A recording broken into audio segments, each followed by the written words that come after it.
Okay, hello. I'll go ahead and get started now. So this this broadcast is about mini course 3, project 2. I've invited everybody who's watching to post their questions now. I will do a quick run through of the project overall and then start attending to questions.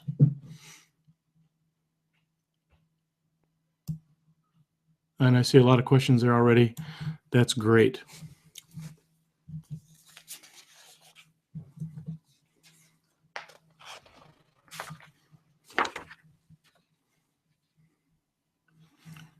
Okay, here's the general idea of what we're trying to do.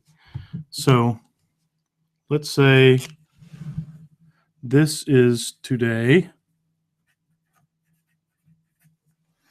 We would like to look at the past history of some stocks time series and be able to predict into the future, is it going to be here or is it going to be here in 5 days?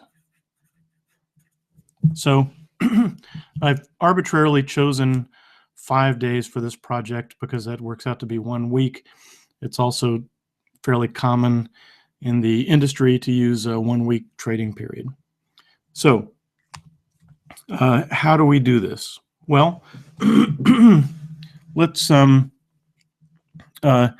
suppose first that we've already trained a learner, and let's suppose there are, let's look down here and say this is a separate graph from -1, 0 to 1. So let me draw a line here to make it clear that this is a separate graph. These are where our features or our indicators are. So let's suppose we've got 3 indicators and they look like this. There's one. Let's say this one is our Bollinger Band indicator. By the way, I'm just making this data up. Don't go thinking this is gospel or anything, all right? And I'm not checking that it's directly correlated with that. Let's say this is another one, which is momentum. And let's have some third one, which maybe is RSI or something. Okay. Now, you have somehow previously trained a KNN learner. We'll go back in a moment to how you trained that KNN learner. But the values of these different factors today, let's say this is x1, x2, x3, these particular values are the ones, so this is x1, x2, x3.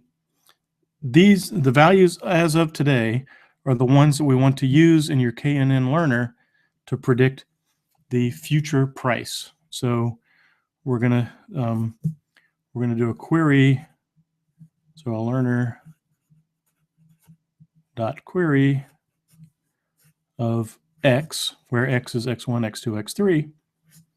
And what comes out of that, and what I've asked you to design your learner to do, is to return 5-day change. So it's predicted, of course. Okay, so your learner should return this predicted change, and it's a proportional change. So, for instance, if it went up to 105, that would be a change of 0.05. If it went down to 95, that would be a change of negative 0.05, right? And so let's just propagate this into the future. So what we would hope is that our learner will, in this case, return 0.05. Okay, so this is in general what we want your learner to do. Now, presumably, you have something that can forecast price changes. And what you should do is start back at the beginning with your learner trained, go through the data and ask each day, hey, learner, what's the price going to look like in 5 days? And if it's going to be positive, is it going to be 5% higher than now? Or, you know, I don't know, I'm just making up 5%, okay? But if it's going to be some positive amount higher than it is now, buy. If it's going to be some amount lower than it is now, sell. And of course, you need to also keep track of whether you're holding the stock or not. So that you know, for instance, if you're holding it and you reach a sell signal, you should sell for exit, and then maybe transition to a sell short. So one thing I want to make clear about all this is there's a prediction part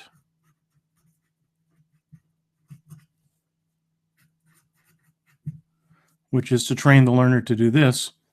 And then there's a strategy or policy part, which has to do with, okay, we have this prediction. How do we turn it into a trading strategy? And then out of that comes orders, which you run through your market simulator. Okay, so that's the big picture. I'm going to now transition to a couple specific questions. There's a lot of questions about what should the first plot look like.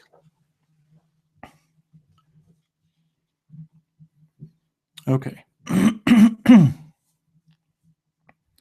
Now, I want you to create a plot that shows in one plot the current price,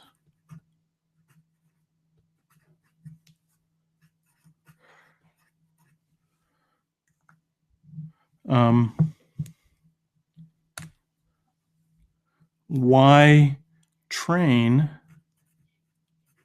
which is the value you're using to train your learner, and then Y predict, which is when you go back over the same data, what your learner predicts. Okay, so what should that look like? Well, so one thing to observe. So I don't know what the actual price of MLT 220.csv is. I think it's in the range. It's in the 30s or something. But let's just, for argument's sake, assume it's around 100. And let's say each of these tick marks is 5 days.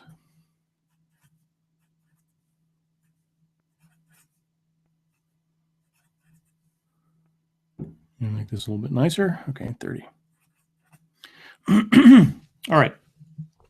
And let's say it goes from up to 105 and down to 95. So our price oscillates.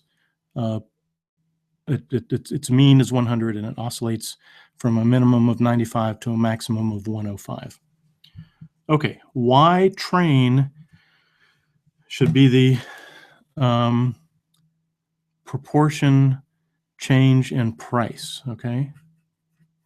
So I'm not looking for change in dollars. So like if we're right here and we're talking about in 5 days, what will the change in price be? It's not 105 to 95 or $10. It's more like 10%, okay? Now, if you were to plot this on the same scale, we have way down here, -1, 0, 1. If you were to plot, and I'll get back to Y train in just a moment. If you were to plot this at the same scale, you would have a teeny line that you could barely see down here, right? So because these values are, the max is plus 0.05 and the min is minus 0.05, right? Okay. So what I want you to do in order to make this chart readable is transform this up to the same scale as the price so we can see what it looks like. Okay, let me talk for a moment about what Y train should be. I mentioned it already, I'll just state it again. For each day, Y train should be the predicted proportional change in price. So for instance, on day 5, we predict in 5 days that the price is going to go from 105 to 95. So on day 5, so we're looking ahead to see what the change in price is. So on day 5, this value should be about negative 0.05, okay? On day somewhere in between 5 and 10, we would expect it to be negative 0.025. When we get to the bottom here, on day 10, our 5-day change in price, we would expect to be plus, oh, you know what, I'm sorry, I'm screwing up. We're going from 105 to 95, so this should be negative 0.1. Sorry about that. That means this one should be negative 0.05. Here, we're looking over the next 5 days for it to go up $10 or about plus 0.1. Okay, I'm sorry about that confusion. Okay, so that is what Y train should look like. Okay, now, like I said, it's going to be this itty bitty little line down here, and you can't see it. What I want you to do is, for ease of visualization, so we can see what data you're using to predict in the same scale as the price, to transform these little itty bitty values to an actual forecast price, okay? And what that should look like is it should be exactly 5 days out of phase of the actual price.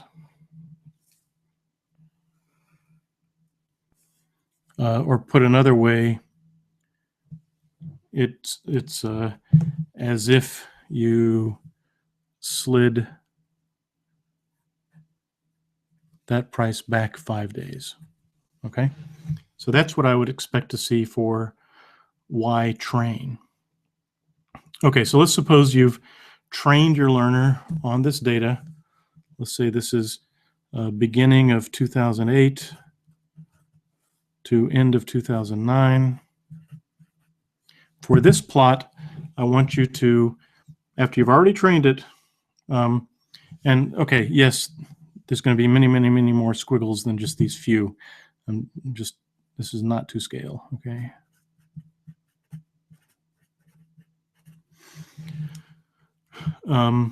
Anyways, train your model on this data and then test it on this same data.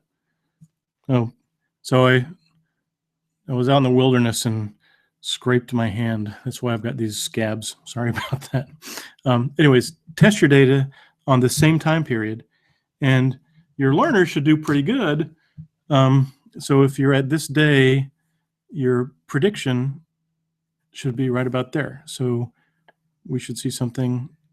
Oh, and again, by the way, okay, let me back up.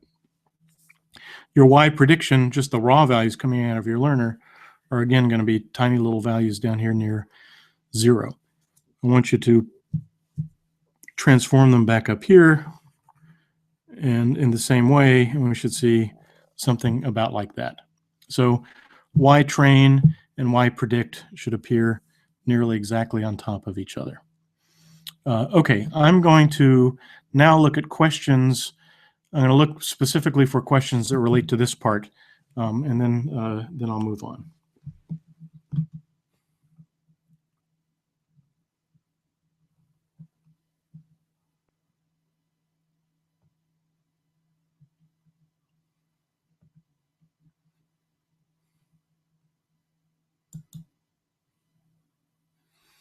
Okay, this is a good relevant question. For the Y-train, Y-predict current price plot, can we just plot the current plot using a different subplot for the current price rather than scaling the values? Yes. I'm not aiming to force you to do mathematical gymnastics. I'm just trying to move towards a plot that someone can look at, seeing all the data at once and make sense of it. So yes, you can use subplots. I thought this transformation would be easier.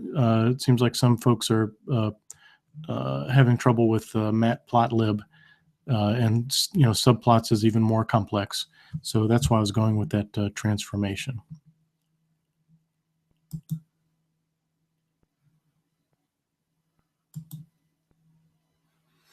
If it mostly fits except for the first few spots, is that terrible? No, it's not. In fact, I would expect it not to fit in the first few spots, because in this region here, you don't have enough information for your learner. Well, in fact, well, okay, maybe depending on what indicators you're using, you may not have useful data until you get out to 20 days. So I would expect that this region not to look very good. Once you get out to 20 days, I would expect you to start matching pretty well. So the Y-train, of course, is trivial. In fact, I should say that Y-train you can have as of the first day, right? Because you're just forecasting what it's going to look like in 5 days. But your Y-predict probably is not going to look good early on.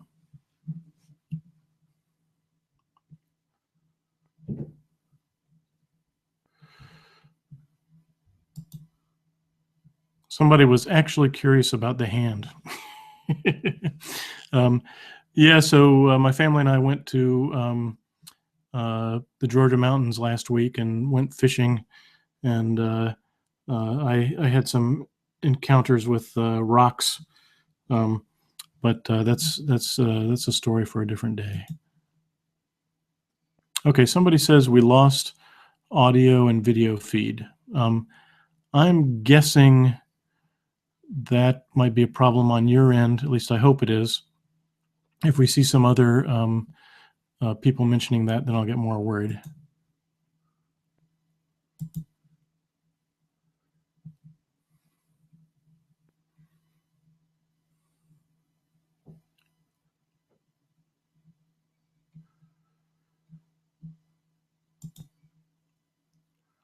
Okay. In terms of feature normalization, we talked about scaling down to -1 to 1 in Piazza. Let's see, x1 goes from -1 to 1, x2 goes from -1,000 to 1,000, scale down x2. Yes, that is correct. Don't we also need to scale up? In other words, in extreme cases, x1 goes from -1 to 1, and x2 goes from a very small number to a very small number. Yes, and in fact, let me talk about the most common way of doing that sort of transformation. So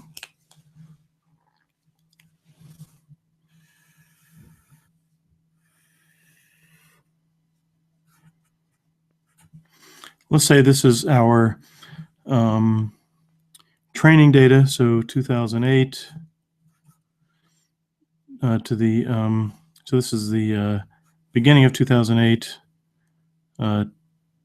it's 2009, 2010, 2011. So from here to here, this is our training data, and this is our testing. Okay, now let's we're looking at indicators here. Okay, so the reason it's important that I mention this is indicators are most often designed so that they vary between fixed ranges.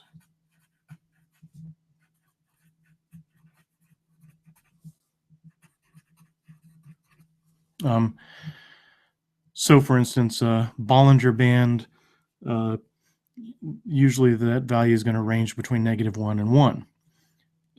Prices do not. Prices can extend, they can continually move up, or they can continually move down. So it's hard to make this sort of transformation. So what I'm talking about here, by the way, is normalization.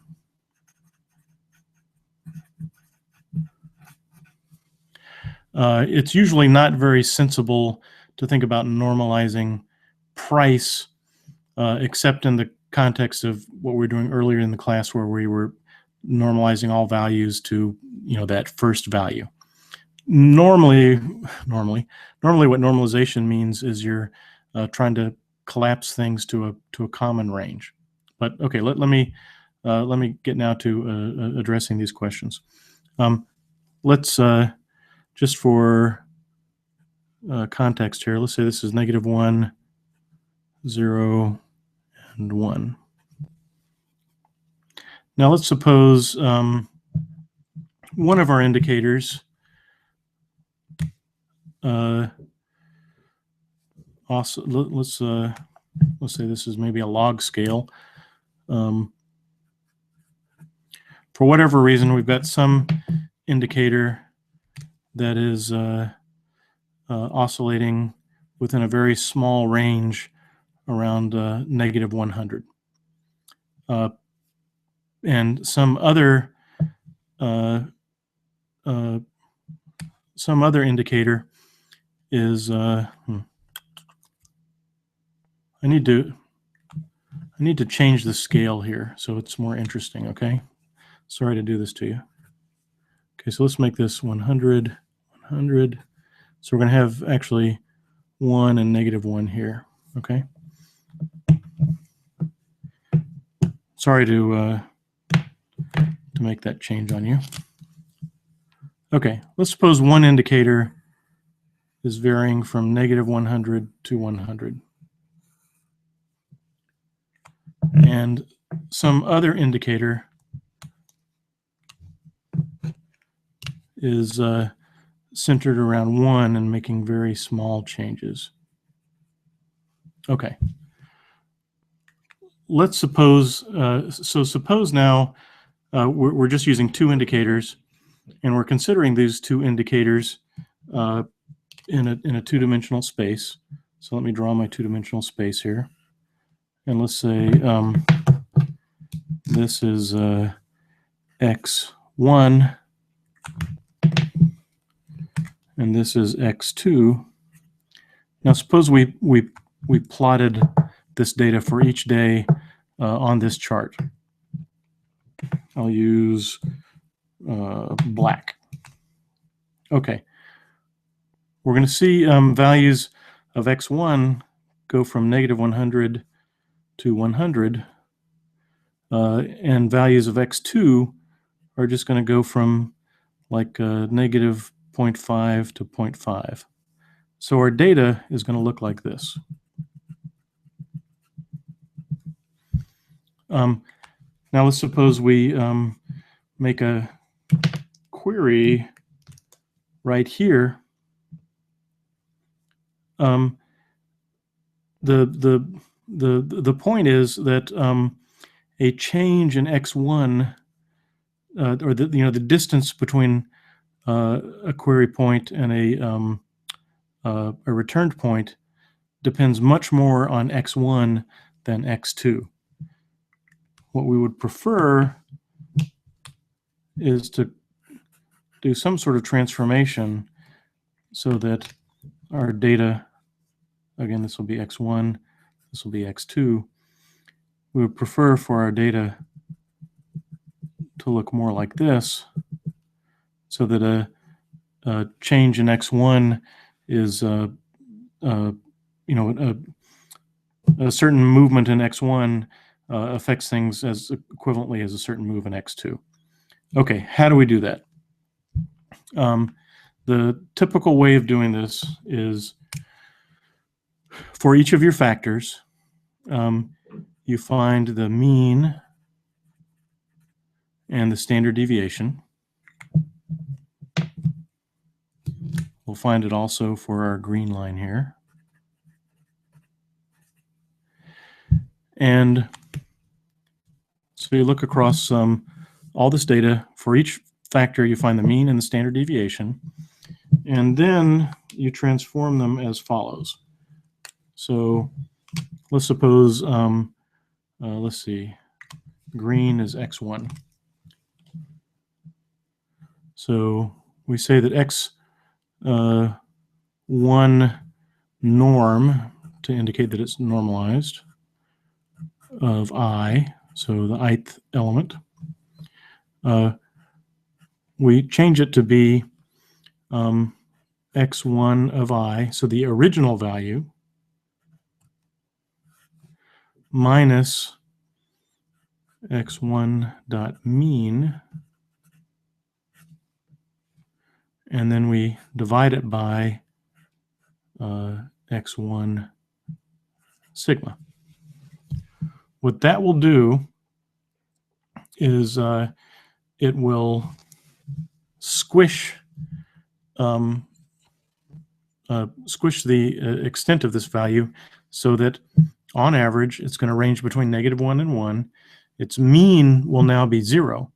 So for instance, if we I was illustrating down here this other value whose mean was -1,000, if we did this transformation, the same transformation will bring it back up here. But anyways, the net result is we get something that looks like this for our green value. So it shrinks the green, and it'll expand the blue.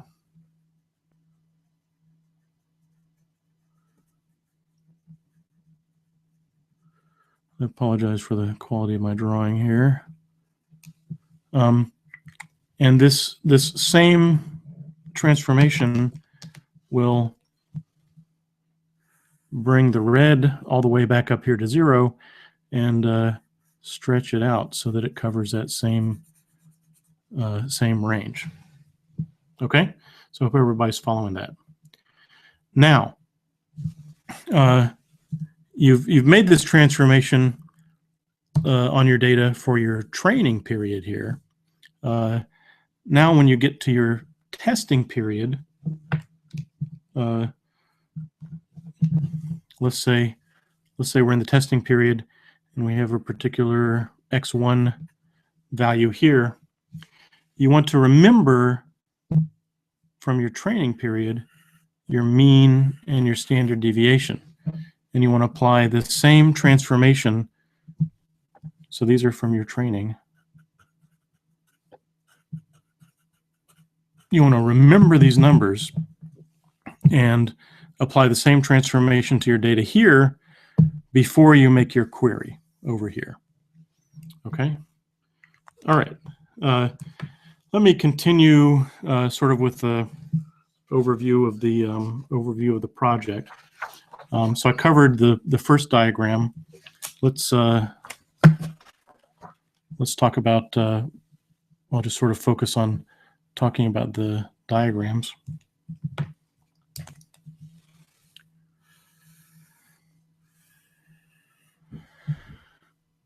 So the first diagram includes actual, let's get it back in focus there, includes actual price, predicted price, and training price. Let's move on to one of the next plots, and that is, so here's price.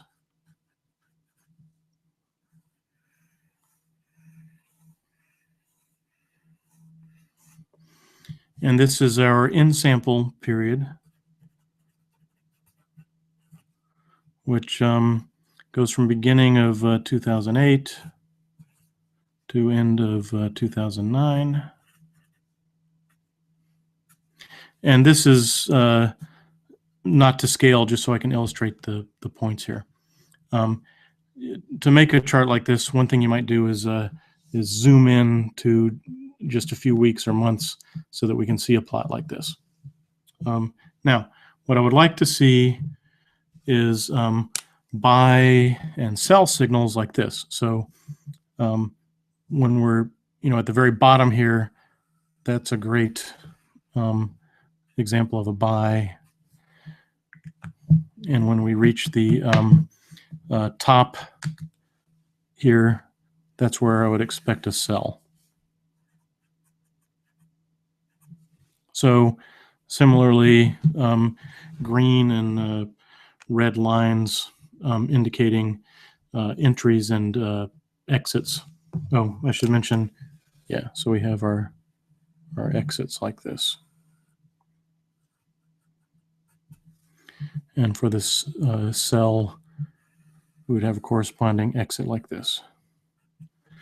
Now, I don't expect that your signals are going to be so perfect. I'm just giving a hint of kind of what we expect to see there. So this is the plot where we want to see the buy and sell signals. The next one is the backtest chart. We were looking for an in-sample backtest.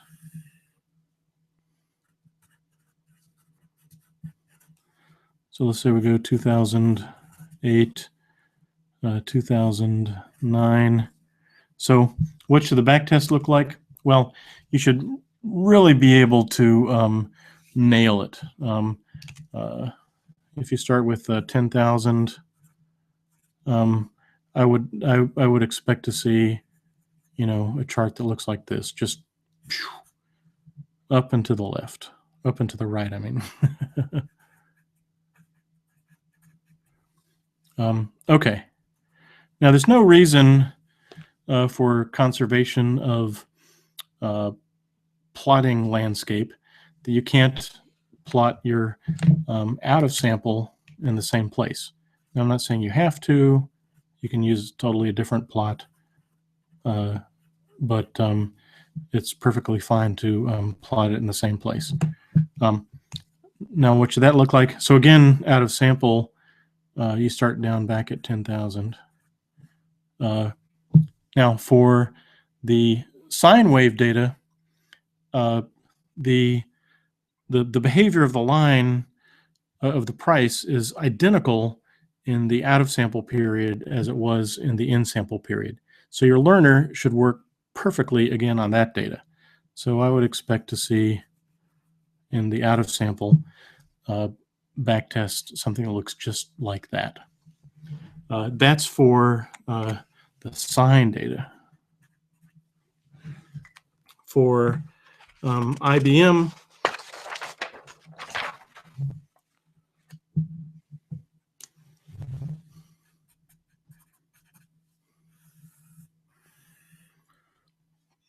we'll say this is in sample and this is out. Again, I expect not as fantastic as the sine data, but I expect very nice positive return in sample. I'm going to leave what the out of sample might look like for discussion on Piazza, because I want you to think a little bit about what it ought to look like. Okay, so I think I have covered all of the plots that I want you to make. for this project. So I'm now going to turn to the questions, and I'll start stepping through the questions.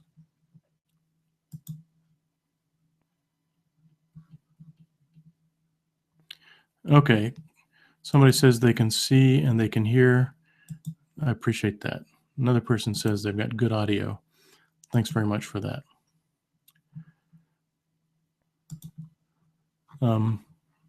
I found the drawings to be helpful. Can I start with that? I hope I did that. Okay. What should the learner output be when TAs run it? Should it output RMSE and correlation? Should the plots be displayed on the Python run? So it is, if your project looks good, your report for this project, it is not likely that the TAs are going to run your code.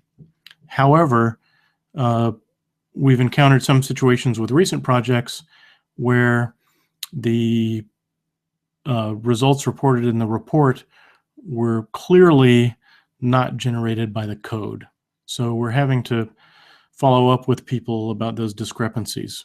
Long story short is we want you to submit all of the code that you used so that a TA could recreate what you did. So you should include also a README file so that we can do that if we need to. But if your report looks fine and reasonable, it's probably not the case that we're going to run your code. There's not a strict API for this assignment for that reason.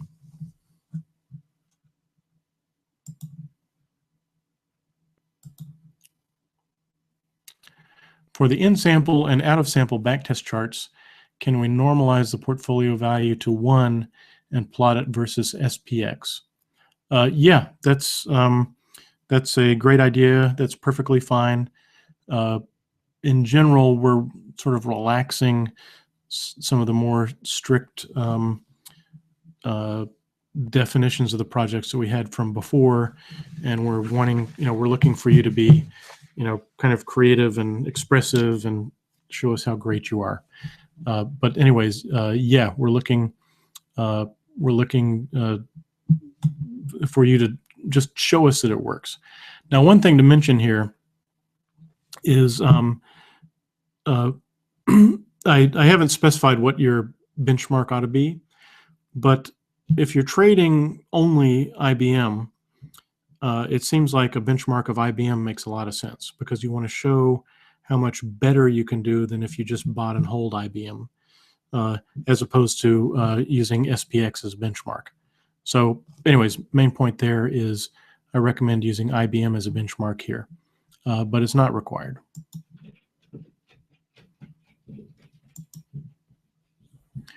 Please post this WebEx link in Piazza so we can come back to it. Sure. It's already available by the original link. You can go back to following the original link and view this again.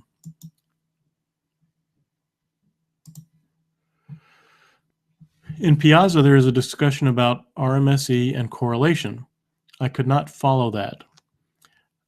Can you please explain how RMSE and correlation are related, and what does it mean when we see an RMSE of 3.5 but a correlation of 0.18? Okay, that's a great question. I need to think a moment about that. One thing I want to say is that David Bird posted, there's a great post by David Bird on Piazza about this, but I'll see if I can do a decent job of giving you an example on that.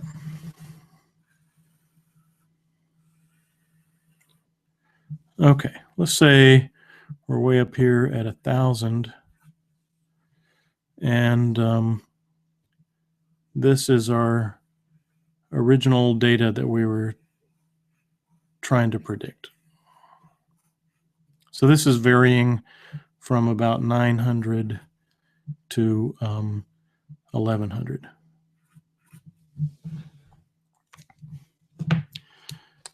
And let's say that our prediction was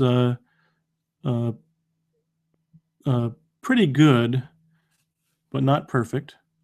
So let me, let's see.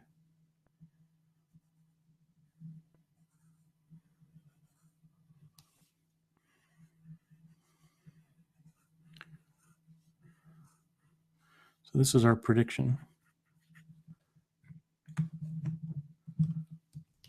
And this is our actual. Now, let's suppose that this difference here, that it's just always exactly 50 units off.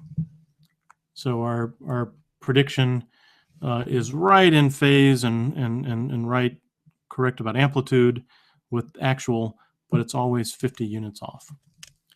In this case, our RMSE is going to be 50. But our correlation is going to be very close to 1, like 0.99. So correlation here is very good. Apparently, RMSE is bad. Now, let's look at another example. Let's say we're down here around 10. Oops. And we've got something very small oscillation. Let's say it goes from 9.9 to 10.1. And our prediction down here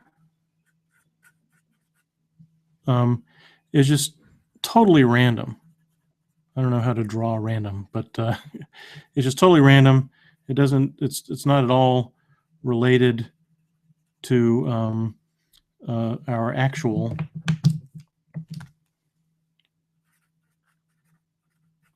So our correlation is going to be bad.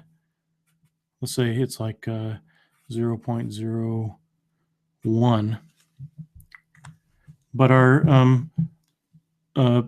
error, our root mean squared error, is going to be very small. It might be like 0.1. So in this case, we've got bad correlation. Use red for bad. Bad.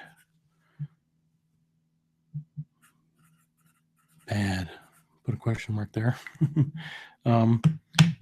But up here, our correlation is good. And apparently, our RMSE here is good. Putting question marks there. Long story short, root mean squared error is, in many cases, not a good measure of how good your learner is doing. The places where it makes sense and where you can compare RMSEs to one another is if you are, in this case, if you're trying another learner against the same data, and if you get a lower RMSE, then that indicates improvement. Similarly, up here, if you're testing another learner against the same data, lower RMSE is indicative of a better learner. So let me try and write that down. RMSE is useful to compare learners on same data. Or, most important part of that is why. Indeed, if your learner can get a lower RMSE against that same data, it's probably better. But if you're, if say you're comparing your RMSE that you get from IBM versus the RMSE you get for the sine, they're just not comparable, because the range and variation of each of those sets of data is different, and even a very good learners are going to provide potentially widely changing values between those two data sets. In general, and there certainly are going to be cases where I'm wrong, but in general, correlation is useful to compare on different data sets.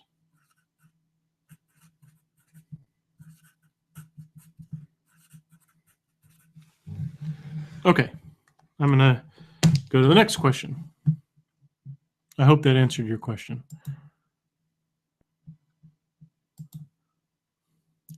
Can you elaborate on carrying forward the mean and standard deviation from the training period to the testing period? Okay.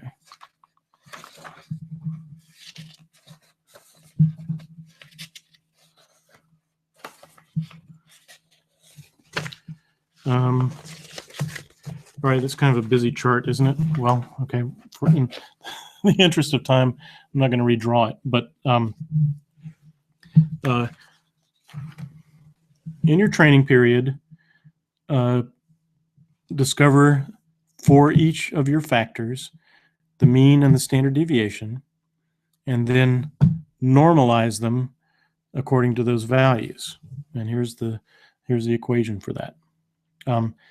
After that normalization, all three of your factors, or however many you're using, should generally range between -1 and 1.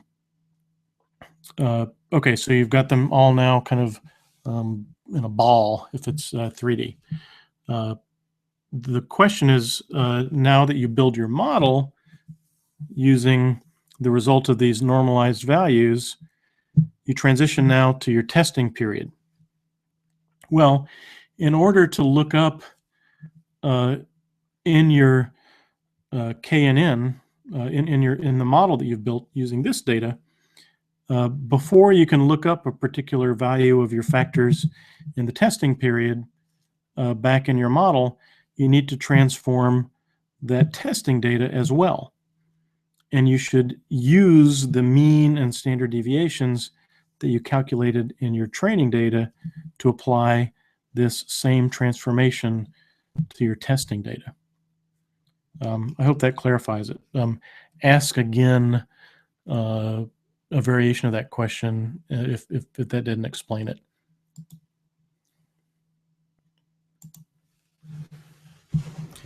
Follow up to normalization. We assume that all features need to be equally weighted, so we do the transformation to -1 to 1.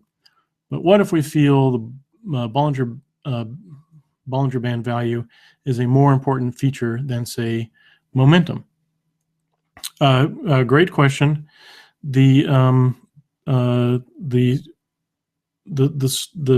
A way to make that sort of adjustment is to actually add a you might have as part of this transformation, you might have a usually this would be at the beginning, but you might have a weight x1 here.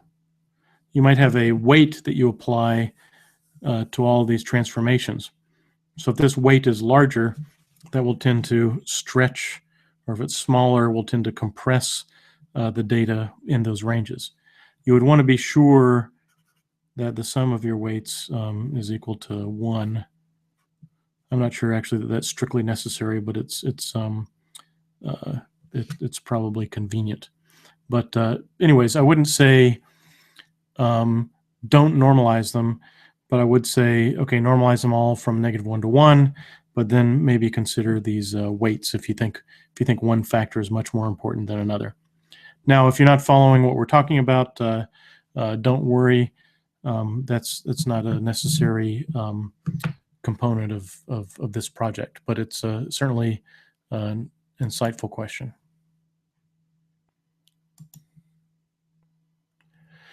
Does the scaling of our 3 features have to make each feature of similar scale? Oh, okay. Or can we favor certain features over others by scaling them differently? Same question. Good question. Yes, you can scale them differently. One thing to mention is, although I've been pounding on normalization for this project, you don't have to get the normalization perfect. It's probably the case that if you just make some attempt at it, it'll probably help and make a difference. But you don't have to worry so much about getting it perfect.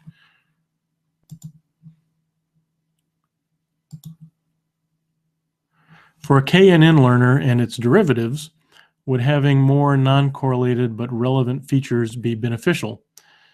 In other words, if we include a volume feature and a SPY, I don't know what DR feature is, but okay, if we include a volume feature and an SPY feature to the already existing Bollinger Band momentum and volatility. Let me sort of tackle there's several questions in there. Non-correlated features are good. The reason is that each feature then is adding more information. So it's not always possible to get them non-correlated. But if you were considering lots of potential features,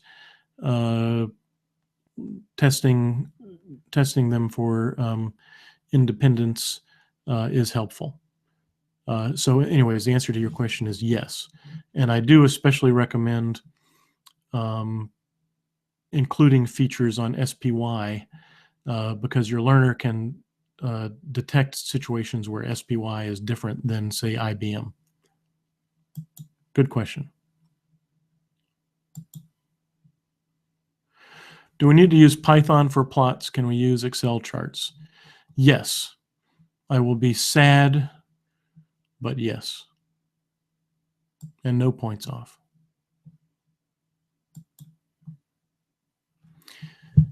In the momentum formula, can you talk about what is an appropriate value to use for N? Also, should we use a window of 20 for calculating Bollinger Bands? I'm finding that depending on what values I use, the normalized values are different. Okay, let's pull that apart. In the momentum formula, can you talk about what is an appropriate value to use for N?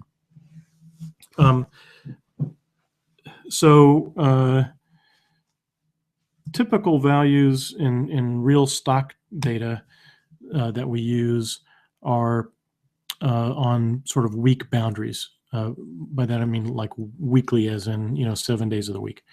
But of course, there's only 5 days of the week if you're a trader, right? So, anyways, a value of 1 is just if you calculate momentum using an N of 1, that's the same as daily returns. Turns out. 5 is a weekly value. 10 is 2 weeks. 20 is 4 weeks. Anyways, any of those values, 5, 10, 15, 20, are probably good for this assignment. In fact, I don't see any reason not to have all 3 of those, 5, 10, and 20. The question you're asking is, what are the best features to use? The main thing we're looking for in this project is that at least you are able in sample and out of sample to do a good job on the sign data. You should also be able to do a good job on the IBM data in sample. I expect that out of sample for IBM that things may not be so great. But anyways, long story short, I think if you choose just about any set of indicators, as long as they're reasonably uncorrelated, like that previous person asked, you should probably be able to, in sample, be able to just do a great job on all of this. So what I'm saying is, for this project, it probably won't matter too much what value of n you use for these momentum indicators.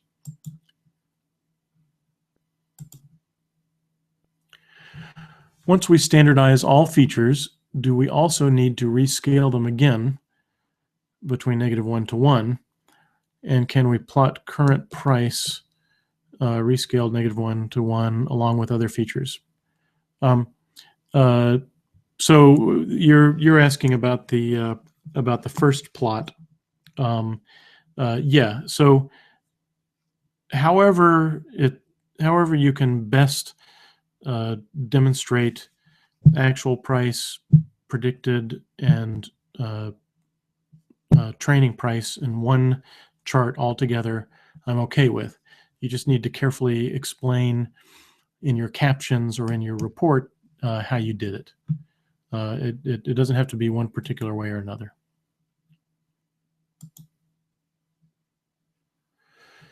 Is there a systematic way of tuning feature values? It seems that small changes can drastically change the correlation. How is this controlled in practice? Yes, there are systematic ways of tuning feature values. The upshot is that it takes lots of computing power and lots of brute force, running overnight to find reasonable values. There's a couple important points here.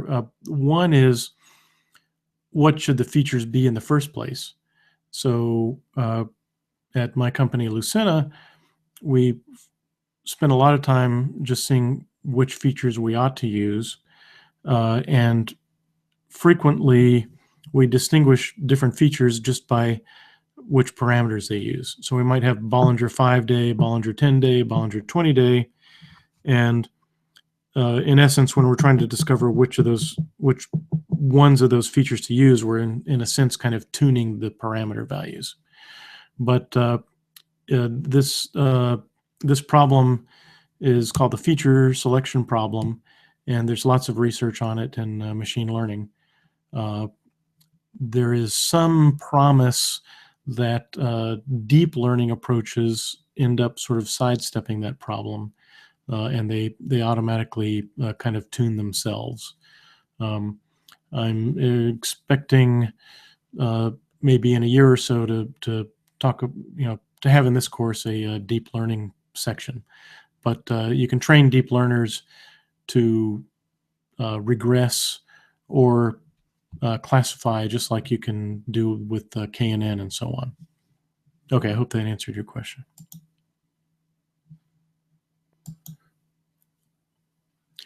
Do we initialize the learner for each day as we backtest?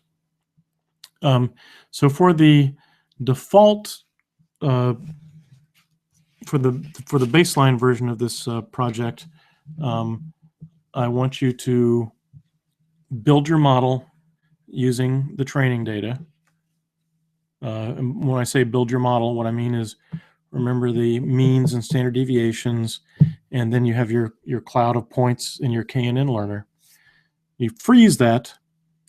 Then in your testing period, on each day, make a forecast using your model, and that so you will probably have a for loop going through this testing period, and each day you make a prediction. If it looks really good, you would issue a buy order. You would need to record, just like we did for the last project in mini course 2, you should remember, oh, I issued a buy order, so I'm holding the stock. And then think up some exit criteria, like probably a good starting one is exit after 5 days.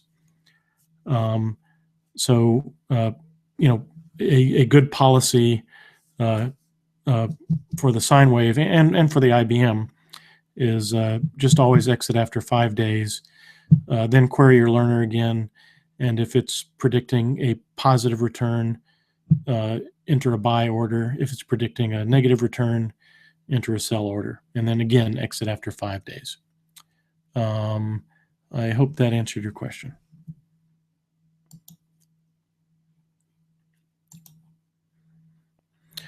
In the rubric, are numerical results correct? How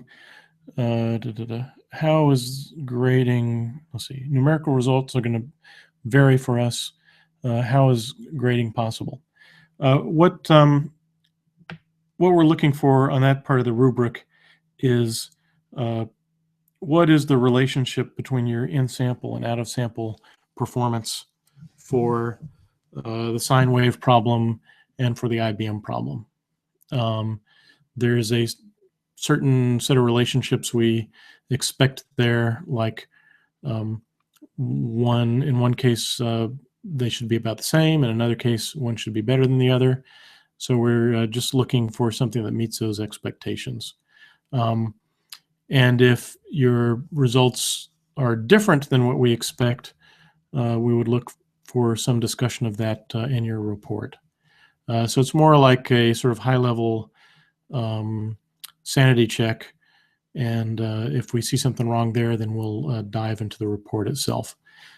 Key thing is we want to be sure that the results you report in the report were properly created by your code.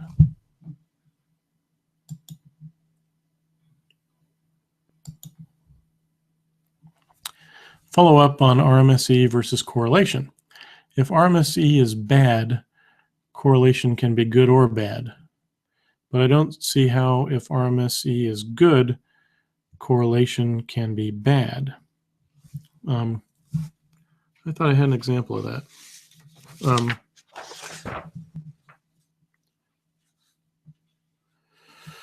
So in this example, okay, but I don't see how, if RMSE is good, correlation can be bad.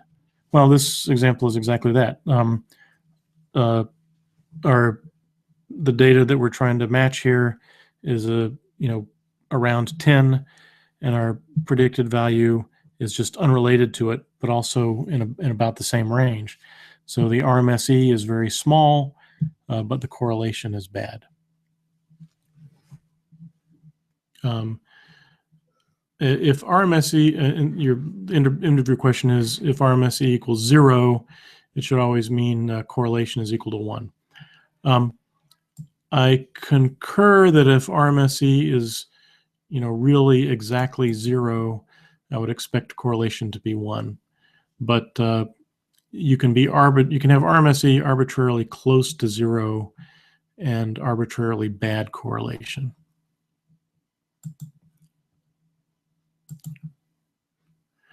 With regards to buying or selling after 5 days, why not buy, sell when the future prediction is that the price is no longer going the direction you want? Yeah, so let me restate that. What this person is suggesting is each day look at the predicted future price, and if it's positive, buy. And then continuing forward, you check each day, is the predicted future price still positive? And as long as it is, continue holding. If it switches, say, to negative, then exit. So essentially, enter and hold until the predicted future is going against you.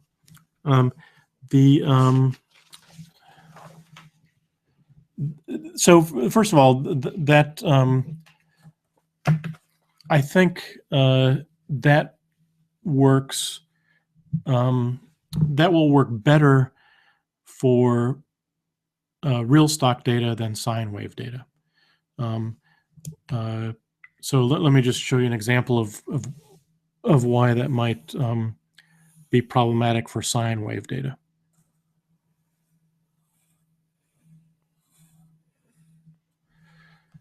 So let's say right here we observed our predictor says in 5 days well, of course, we can't see that. Whoops. We can only see this part. But our forecaster predicts price will be up there in 5 days. Okay, shall we buy? Now, as time marches forward, we get here, our forecaster may even be predicting a slightly negative. And if we followed that policy you were suggesting, we would exit here. And, it's not so terrible. But you're getting out a little bit too soon, and you lose the potential gain you might get going up there.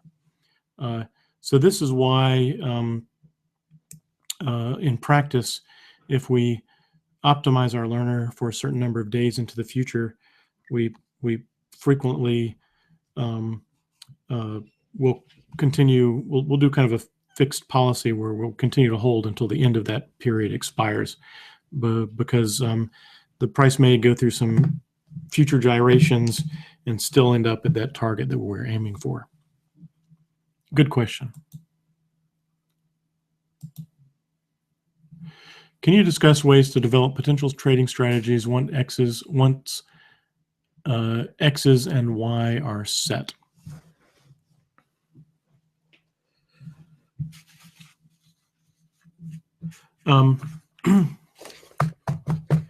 Well, a key issue here is to consider for your strategy is how far in the future are you making your prediction? Now, I've dictated for this project that it be 5 days.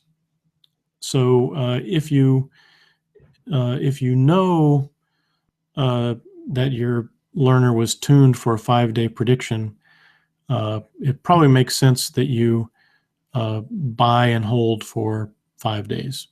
So I think a reasonable starting strategy is you look at your prediction, which is a 5-day prediction.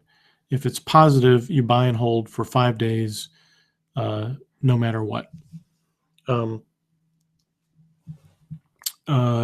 And then you repeat.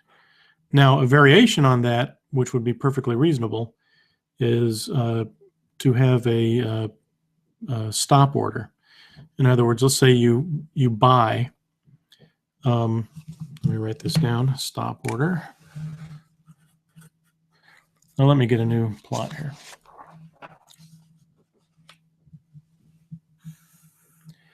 So a stop order, if you remember way back to an earlier part of the class, a stop order is an order where you say if the price goes down a certain amount, I want to exit. Well, there's another variation of that called a trailing stop.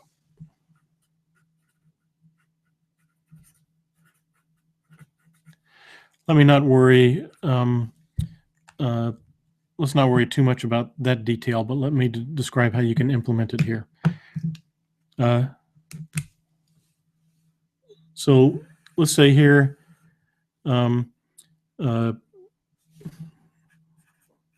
we issue a buy order, and let's say this is 5 days. Now, the question is, how long should you hold for? Well, one approach is to hold until price drops.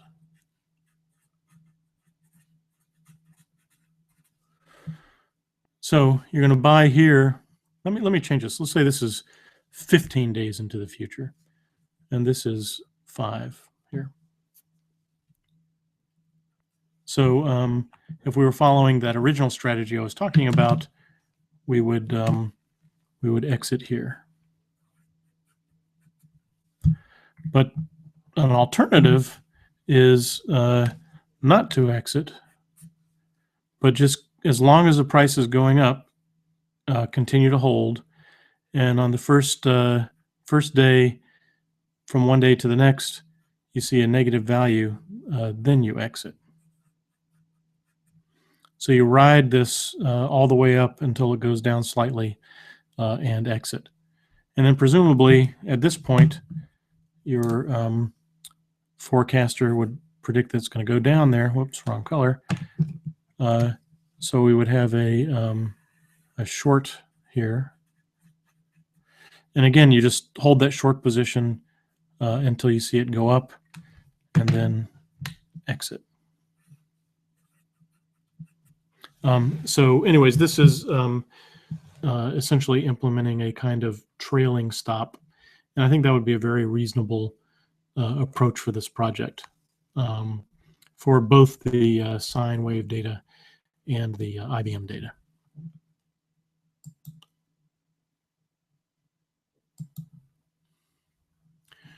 To confirm, the point of this homework is to train the model as best we can, as it can be trained through the available data, and not necessarily to maximize return. Yeah, that is correct. There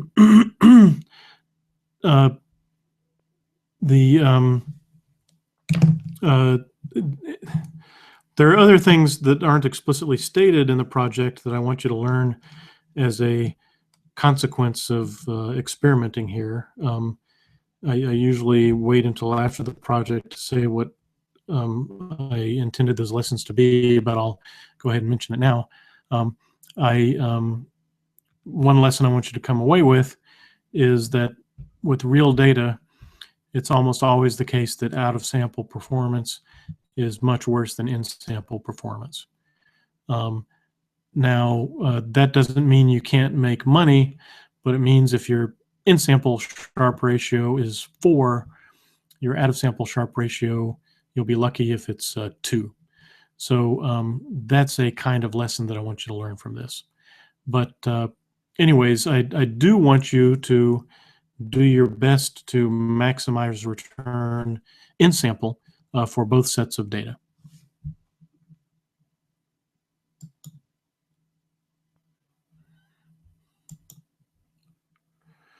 Should the scale in our graph be -1 to 1 or at full price? Your choice, just as long as all three lines are visible and clearly comparable.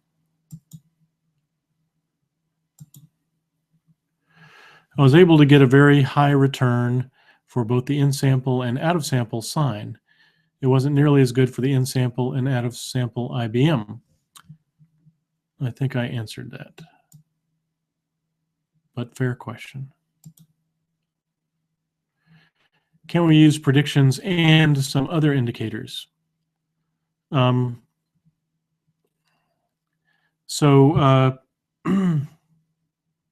I think what you're saying is for the strategy or policy component, can you use information other than the forecaster?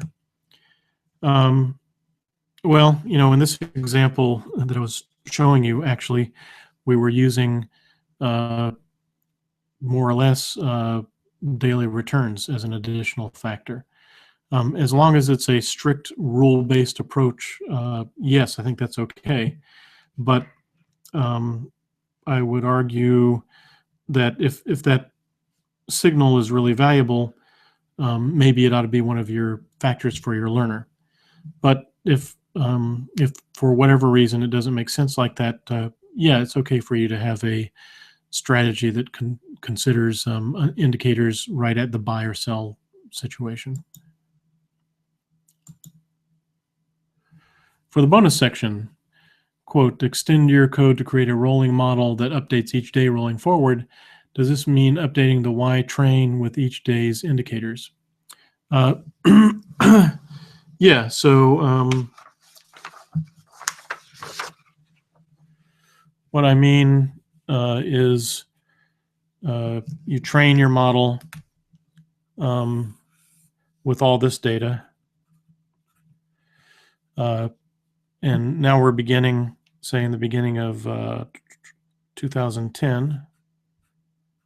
And here's the first day in 2010. and we might make a buy or sell order, or a forecast. You then train your model with all that in-sample data plus 1 day. So your model now includes 1 more day of data, and you make a forecast on that day. Buy or sell on that basis, step forward 1 day. And now all your training data includes 1 more day. So each day that you step forward, instead of in the basic formulation of the project where you freeze your model and then you test it with no changes or updates in the out of sample, I'm suggesting that each day as you move forward, you update your model each day.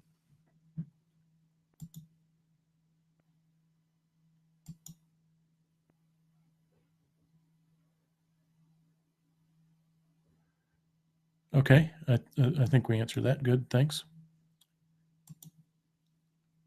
When backtesting, can we vectorize and calculate all test data values at once, so long as we don't peek into the future? Yes, you can do that. I will tell you that in practice, doing it that way is dangerous, and it's one of the most frequent ways that people inadvertently peek into the future. But for the purposes of this assignment, that's okay. Just remember, when you're working at that hedge fund, Professor Balch said that was dangerous and not to do it in practice.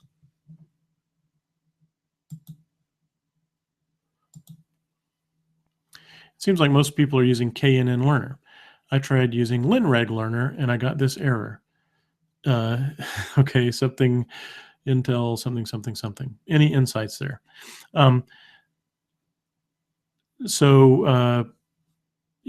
Obviously it's something tied to your particular hardware. My guess is when I see things like this is that you probably have some nans or zeros in your data somewhere that's causing the LinReg Learner to freak out. I think using LinReg Learner should probably work. You just need to instrument your code a little bit better or a little bit more and see if you can find what's causing that. Ooh, we just got lots of questions here. I'm gonna go ahead and answer all the questions, but it might be a late night, I guess. Do people normalize RMSE so that it is comparable between stocks? Essentially convert it to a percentage RMSE instead of an absolute value. That's a reasonable approach. Yeah, I think that's a good way of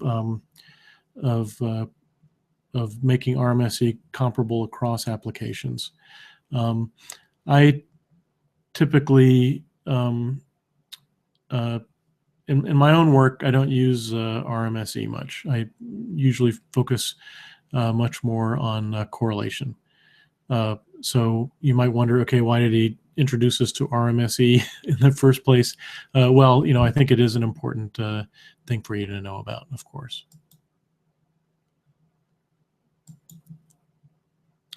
The normalization technique you described will move values towards -1 to 1, but there could be outliers, correct? Absolutely. In fact, if your original data is distributed normally or according to a Gaussian distribution, about 63% of the data will be between -1 and 1, and 37% of the data will be outside those boundaries. So yes, you're more or less guaranteed to have some outliers beyond -1 to 1, and that's fine.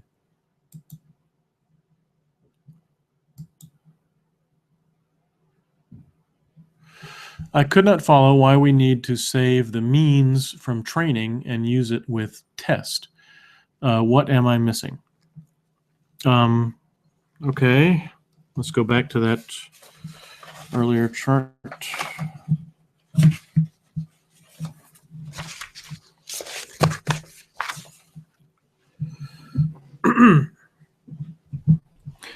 Okay, suppose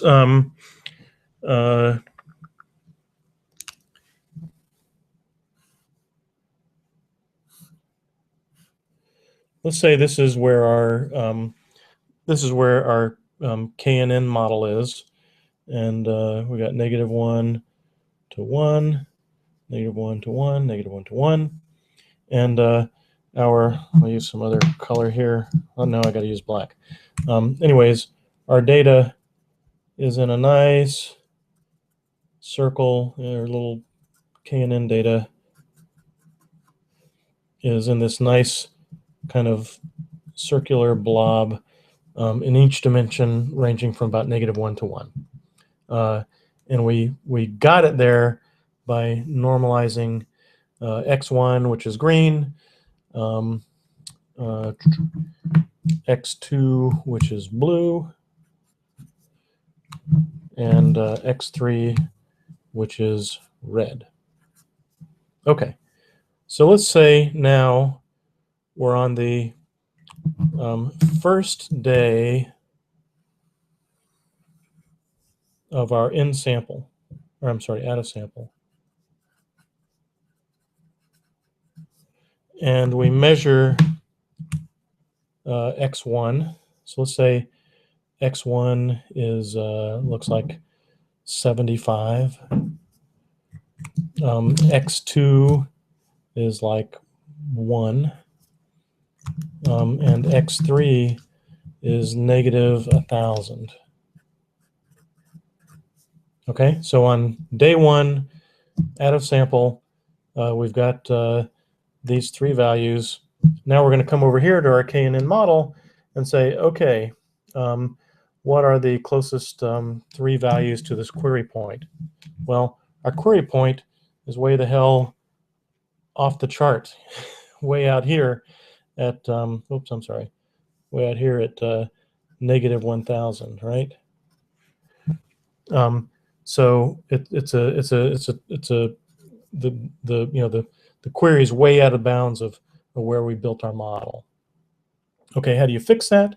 Well, you apply this transformation of the mean and the standard deviation to scrunch these back down into the values of -1 to 1. And if you do that, then now suddenly your query point is in a reasonable space there within your model. So that's why you need to keep these values around when you get to the testing phase. Hope that answered it. Do we need to report on any RMSE and correlation? It depends on whether you think it helps make the argument that you've got a good learner or not. I think that it would be fairly important, but I'll leave it to you.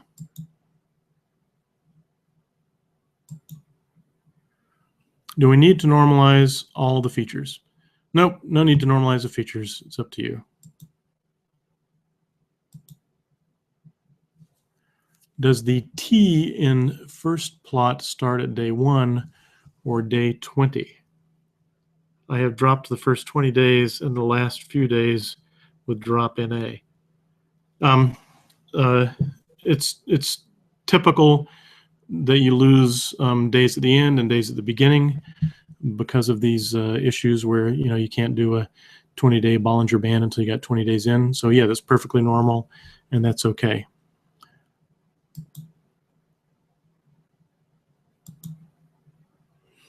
Are we basically writing a new strategy that uses our learner versus the Bollinger Bands and my strategies from the prior assignment? So one more star strategy.py file for this assignment.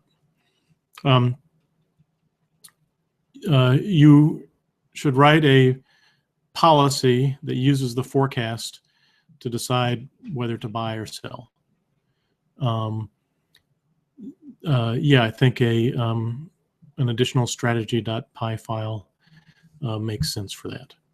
But key thing is, submit all of your code that's necessary to get the results that you report. Would you say having a low RMSE and a high correlation, like 0.99, in a non-parametric problem in sample is a good indication of overfitting? If yes, how can we massage our in-sample strategy other than adjusting K to reduce the correlation coefficient?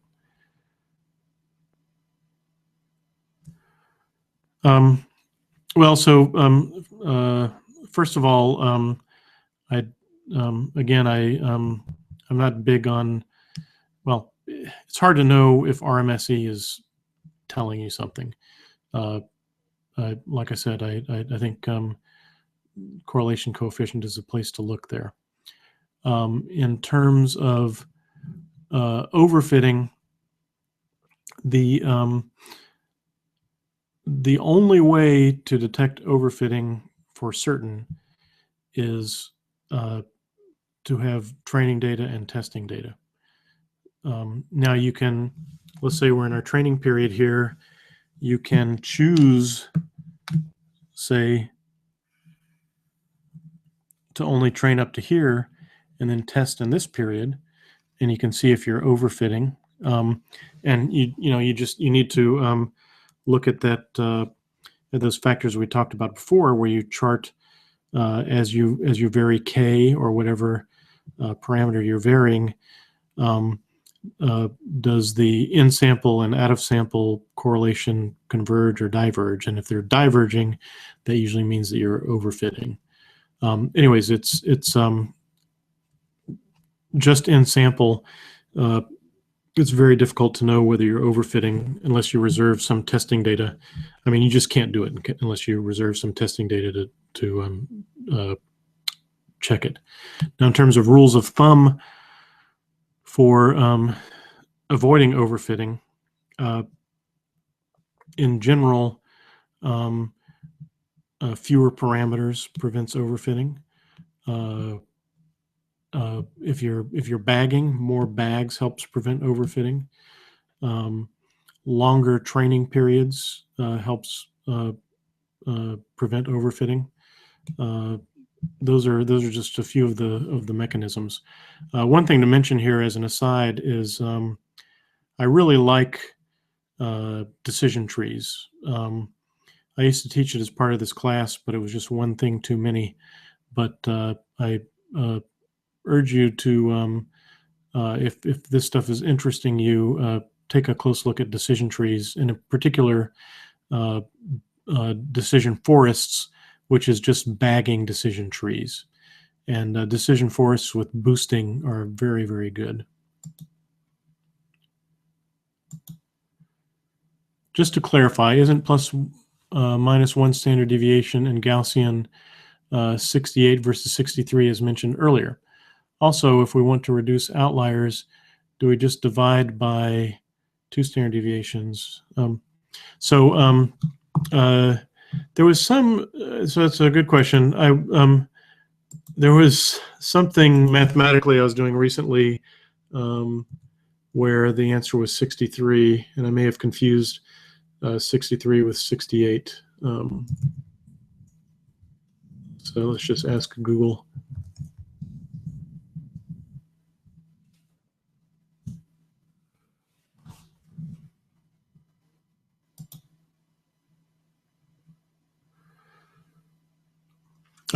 Yep, 68.2%. So you are correct. If we want to reduce outliers, do we just divide by 2 standard deviations? So 95% will be included. Excuse me.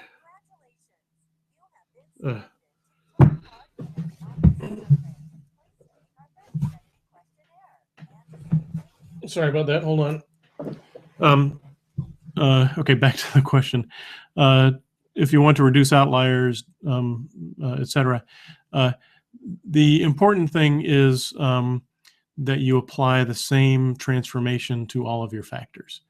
The outliers will still remain unless you explicitly exclude data that is outside those bounds, which you can do if you like.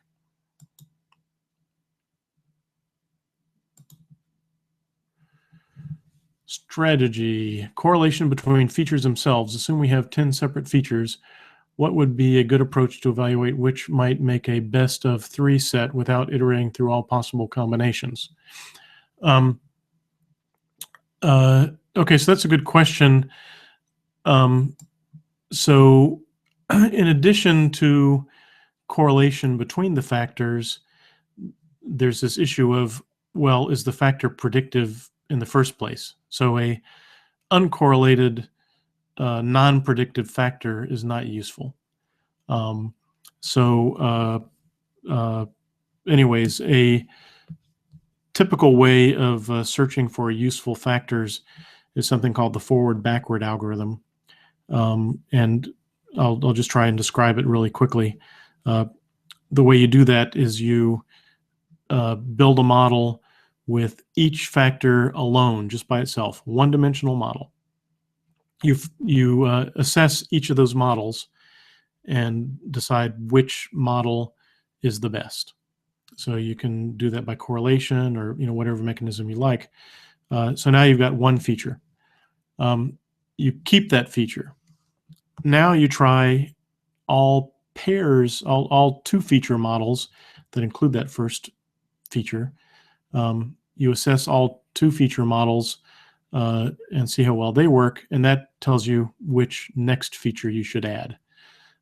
So you gradually add one feature at a time, one by one. You stop adding features when the quality of your model degrades. And that's the forward algorithm. I'll leave it to another day to talk about the forward backward, but you can probably guess what that is.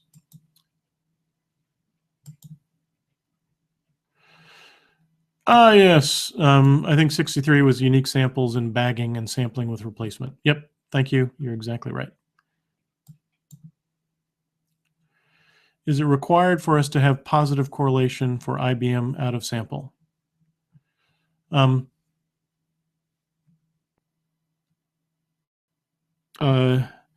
No, it is not required.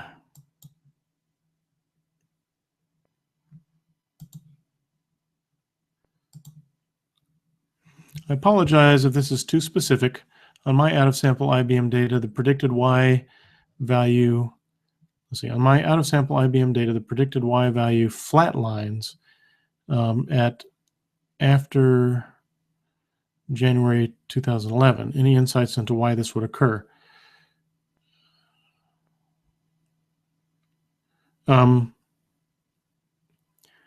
I'm guessing that the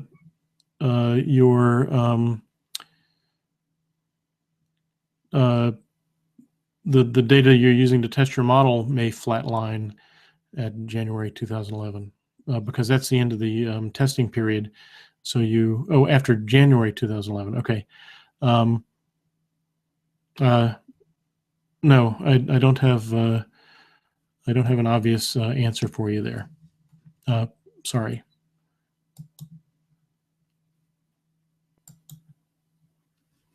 My program isn't getting great returns, but my Sharpe ratio is always above 1. The graphs of my portfolio value is like a straight line slowly creeping up. Is this acceptable, or should I need cumulative returns? So if that's what you've got for IBM, that's fantastic. If it's for the sine wave, you should have a pretty aggressive return. It shouldn't be creeping up. It should like aggressively go up.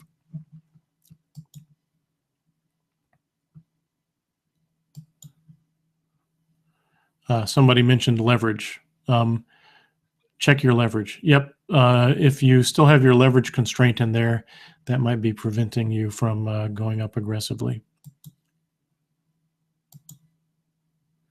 Can we use linear regression learner for this project if it works well? Yes, definitely. But by the way, if you do use linear regression, which is fine, I want you to think about how that's possible that it can work well, because all these problems are nonlinear. So how could a linear regression learner solve that problem? Is it correct that we can ignore leverage for this project? Yes, it is correct that you can ignore leverage for this project. Should we be using leverage?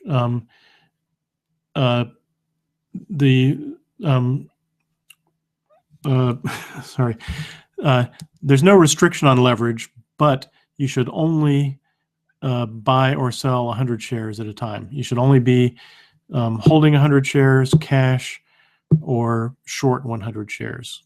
You should never be holding more than 200 shares or short more than 200.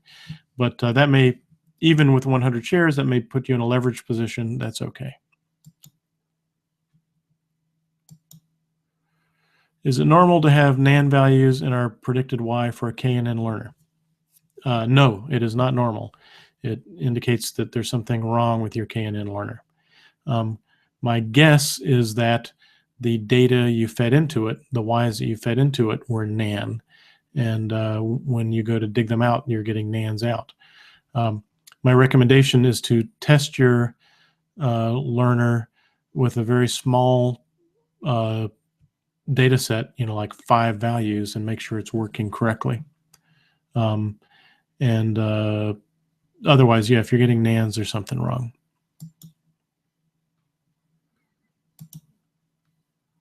Thanks, Eric. My leverage is turned off. Okay. What's 5 days mean? If I buy the stock on day 1, should I sell on day 5 or on day 6? Let's see. Let's say you buy the stock at close on Monday. You should sell it on close the next Monday. So let's say the first Monday is day 1.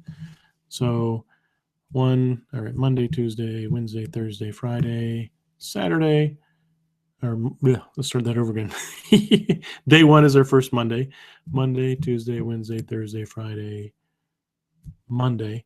So if you buy on day 1, you sell on day 6.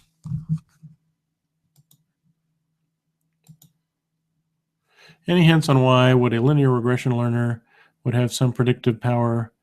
No, I'm not giving you any hints. You need to think about it, Bubba. But I don't blame you for asking. The rubric mentions numerical results correct for sine and out, in and out, and IBM in and out. I know sine in and should be close in terms of return, but what are the correct numbers for IBM? I think I've covered that in enough detail. I'm sorry not to answer specifically, but you need to think a little bit about that. Can we modify util.py or add another Python files? Yes, you may. Just submit all of your files so that we can run it, and a README so that we can run it. Once I standardize, some of the values go beyond -1 and 1. In this case, I'm rescaling to bring these back. No, you don't need to rescale. Just normalize them once, and some of them will exceed -1 to 1. That's fine. Is it required to cross-train, identify the optimal values for indicators?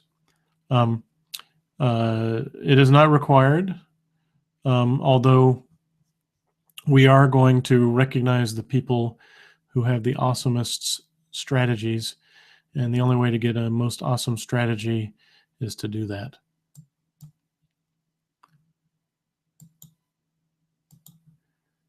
Is there a strategy, ML or otherwise, that would work in the first 10 months of 2010? My analysis for MC3-Project-2 indicates that this period was unusual. What caused that behavior? I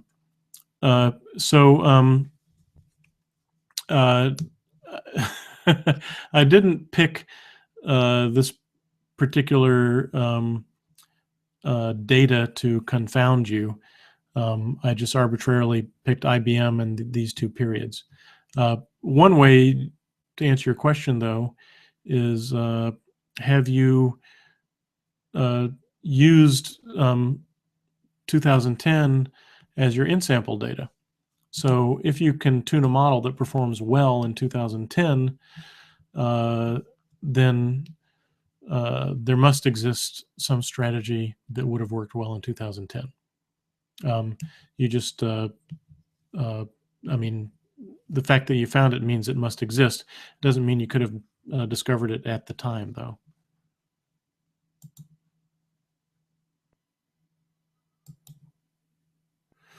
Can I answer Piazza question 1200?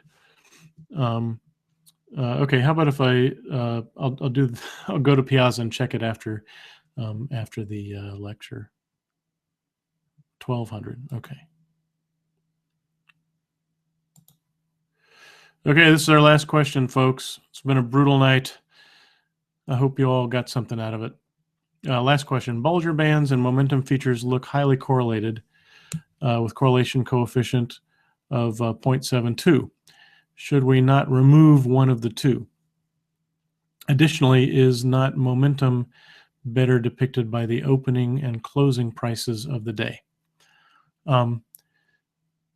So in order to solve the sine problem, you need, I believe, I don't think you can solve it generally unless you've got two factors. You've got to, you've essentially got to have one factor that's telling you where you are in the sine wave vertically, and another factor that's telling you which direction you're headed. So Bollinger Bands can tell you sort of where you are with regard to the phase, and momentum can tell you which direction you're headed. So yes, they're correlated, but I think you need to keep one or the other. In fact, I think Bollinger Bands and momentum are probably the two most important. I think there's lots of others that you could add that would also add value.